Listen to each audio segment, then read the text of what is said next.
All right, class, for today's recipe, we're making chili con carne, which translates to chili with meat. It's a spicy meat dish made with chilies, red chilies, chili pepper, chili powder. Traditionally, you'll see it sometimes with kidney beans and diced tomatoes or a tomato product. It can be made without those. Also, the meat you use can be beef, although you can use other things. You can use ground turkey, ground chicken.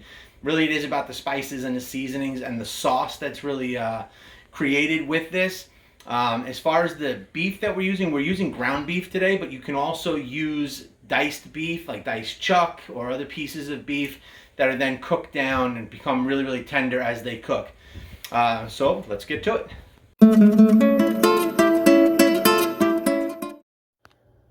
Okay, let's take a look at our ingredients. Starting first with our beef, we're using 1.5 pounds of 80-20 ground beef, which means 80% lean and 20% fat. That fat might sound like a lot, but a lot of that will be rendered out, leaving us with really good flavor.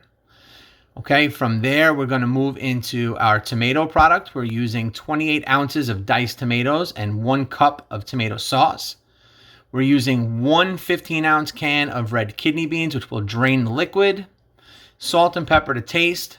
2 tablespoons of oil. I'm using a blend of olive and canola oil. Have onion and garlic, which will be diced and minced. Chili powder. We have 2 tablespoons of chili powder, and I'm using a blend of chili powder and ancho chili powder, which I'll speak about a little later on.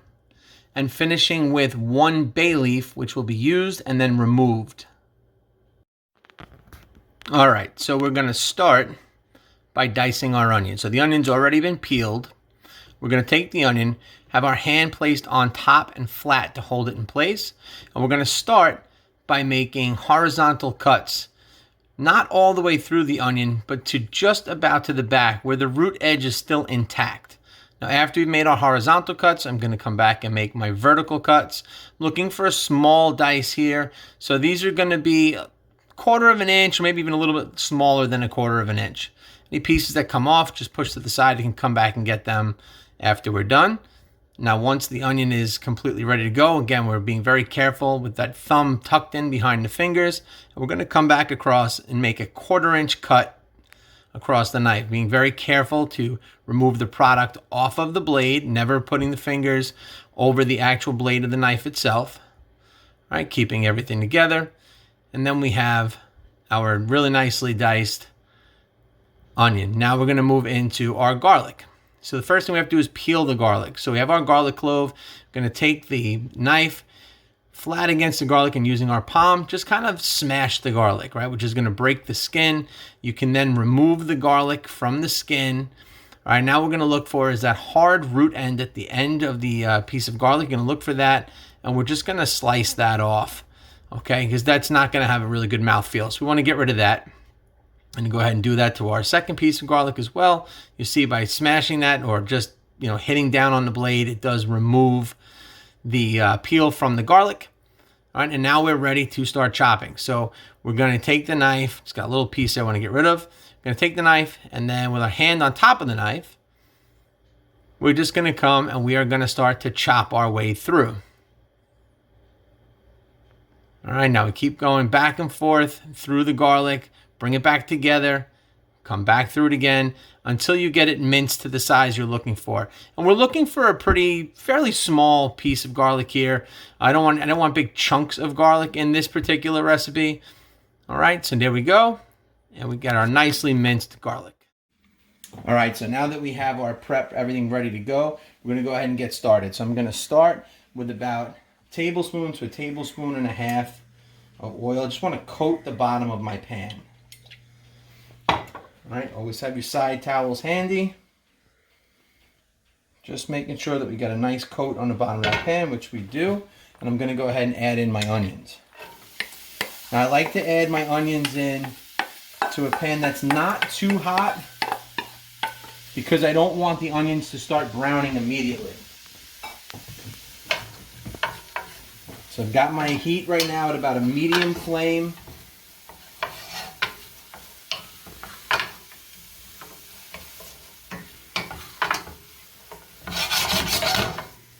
Go ahead and just give them a little stir, and we're going to start to cook those. Now,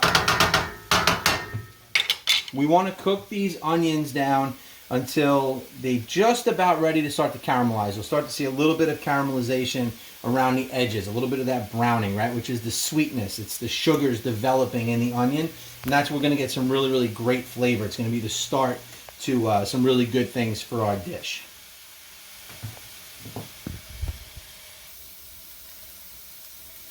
All right, so at this point, this has been about 2.5 minutes. You can start to see the difference in the color in the onion. I'm not stirring constantly, stirring every few seconds, right? Just gonna let them cook a little bit, but you can see the difference right there, just about getting to the point of translucency, right? Where they're almost clear, which means we're getting close to where they are going to start to show that caramelization. So we're gonna go ahead and just kind of keep giving these a stir, and then once we get to that point of caramelization, we can go ahead and add in our garlic. Now, while this is cooking down, I'm going to use this opportunity to talk about the size of the pan that we're using, right? It is important. It makes a difference. When we go ahead and we add the beef into this, we don't want it to be overcrowded. We don't want the beef to be all on top of each other. What will happen if that happens is the beef is actually going to start to steam, and we don't want that. We want the beef to actually start to brown a little bit, right? That's, again, we're building that flavor. We'll lose that if it's on top of each other. It'll start to steam, and it'll get really gray and ugly instead of getting that brown color. So once it comes time, we add that garlic in. We're going to add that garlic in for like 35, 40 seconds, a little salt and pepper, and then I'm going to throw in that beef and let that beef start to cook.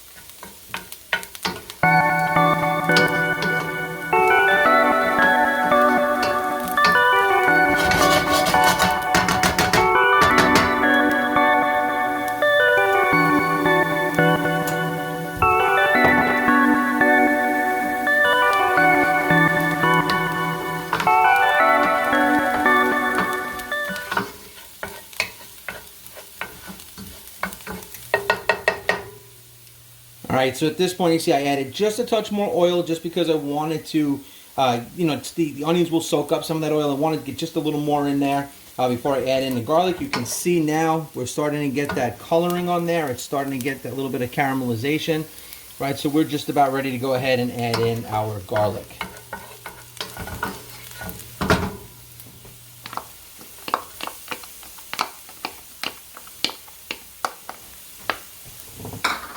Now with garlic, you do have to be careful. If you add the garlic in and you let it cook too long, the garlic will get very bitter. It burns very quickly. So we're just going to put this in here for just a few seconds, 30, 35, 40 seconds the most before we go ahead and we add in our beef.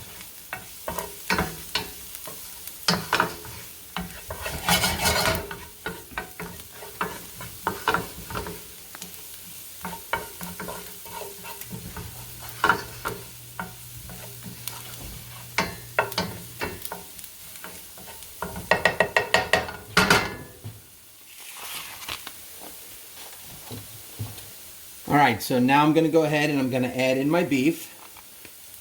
We're going to break that up in the pan.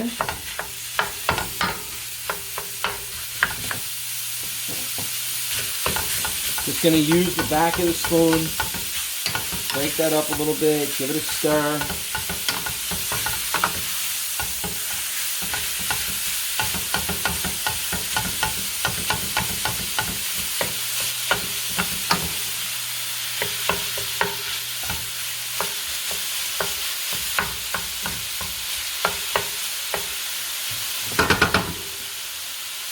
Now we're going to let it just start to caramelize. Let that meat start to cook. Let it sear a little bit.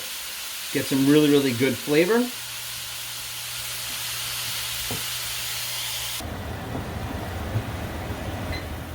Okay, so at this point, the beef has been cooking now for about 3 minutes. One of the things you want to try and do is resist the urge to stir too much. All right, you can, stir it periodically just to kind of turn it over, but you don't want to stir it over. You don't want to stir it every few seconds. Now, we talked a little bit about the fat content earlier on. So you can see in the pan, you do have a considerable amount of fat that's rendering off of the meat. And we're gonna strain that off before we add in the rest of our ingredients.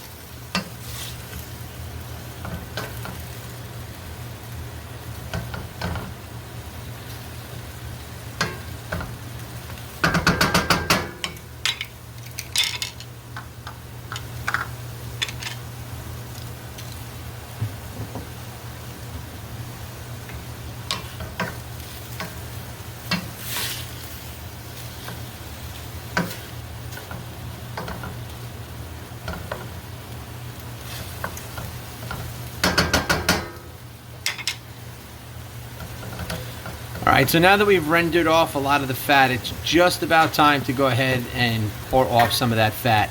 So I'm going to go ahead and get a bowl, which I have sitting on a quarter sheet pan. I'm going to use that bowl to pour that fat off into. Okay, so at this point, the meat's got some really good cooking going on here. I want to strain off that fat before I go ahead with my next step. So I have a pan set up. Going to turn the heat off for just a second. I have a pan set up with a bowl, and I'm just going to come in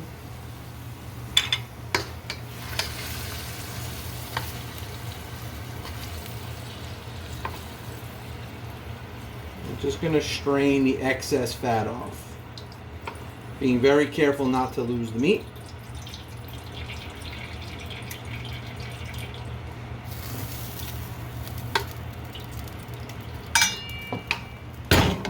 And not burning yourself at the same point. Kind of job you might want to ask for some help with.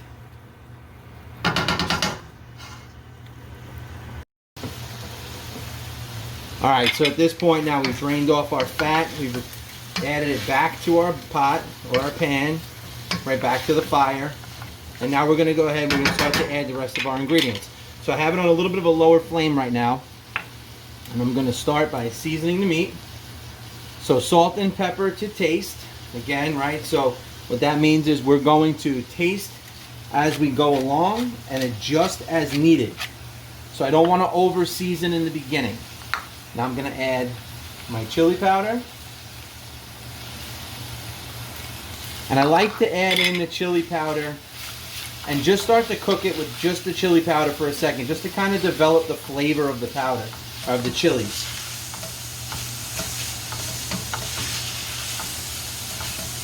Adds a little bit of smokiness to it. The ancho chili powder that I've used is just poblano pepper that's been crushed, so it adds some nice heat as well as smoke. Alright, now at this point, oh, that's starting to smell really, really nice right now. I'm going to go ahead and I'm going to add in my beans.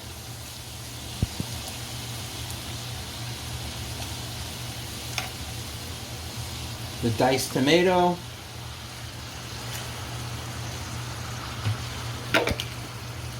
One cup of tomato sauce.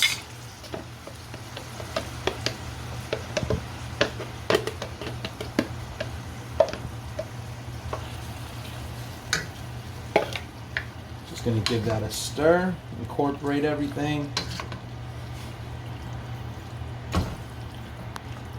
And now over a medium flame, medium to medium low. You don't want to go too high because you don't want to burn. You've got a lot of tomato product in here now. Tomato product is high in sugars, and those sugars will burn if cooked too high.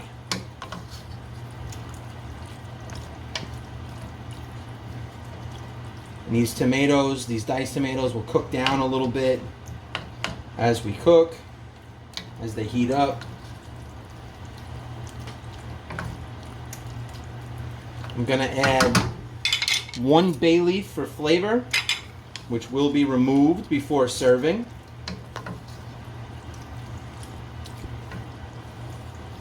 And now we're just going to start to let this really simmer. So we're going to cook this for, going to check it every 10 minutes or so, give it a little bit of a stir. But we're going to cook this down for probably close to an hour, if not a little bit longer. As we said, it is a stew, So we want to let everything now kind of cook together. So we're going to go ahead, cover it up, and we'll come back and take a look at it in a few. All right, so at this point, this has been simmering now for about 8 minutes. Early on in the cooking process, and you can see we've got some nice light bubbling going on. Just going to give this a quick stir, and then we're going to put this lid back on, and we're going to cook this down again until it's ready to go. All right, so at this point, this has been cooking and simmering down for a little over an hour at this point. You can see how it's really come together. It smells really good.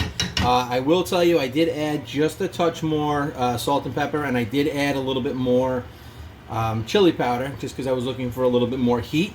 And that's the thing, right? You want to taste and adjust to your flavor profile, adjust to the seasonings and the taste that you're looking for. So this is going to cook for probably just about another 5 to 10 minutes, and then we're going to come back and show you what this is going to look like once it's plated.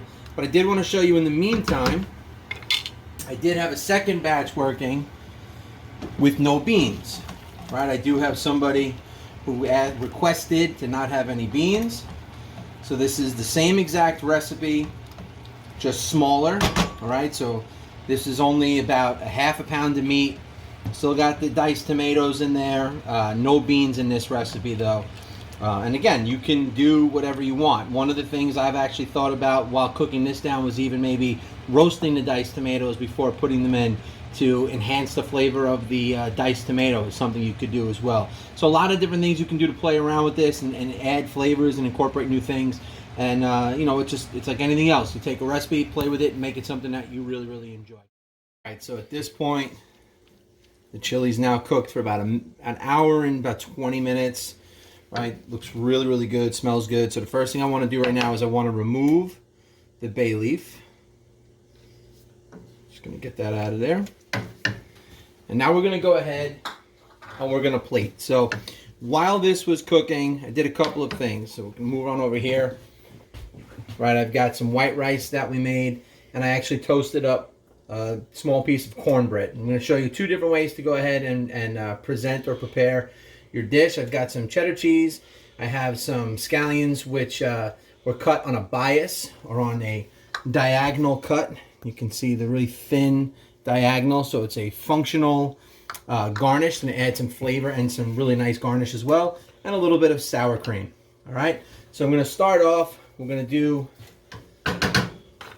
with our rice first. So I've got my rice in my bowl. I'm just going to ladle some chili right over. Bring that over here. Going to go ahead and do the same thing. Now, with the cornbread, I like to put the cornbread on the bottom, because what happens is the cornbread actually starts to soak up the chili, and it almost becomes part of the dish. It adds a whole other element of flavor to it. Some people like to just put it on the side. I like to put it directly underneath. All right, so now I'm going to come over here. I'm going to add a little bit of cheese to each one. Just going to spoon that on. Again, you can garnish this with whatever you like. Remember, cheese is going to add a little bit of flavor. We've got some spiciness, so we're going to cool that down just a little bit with a little dollop of sour cream.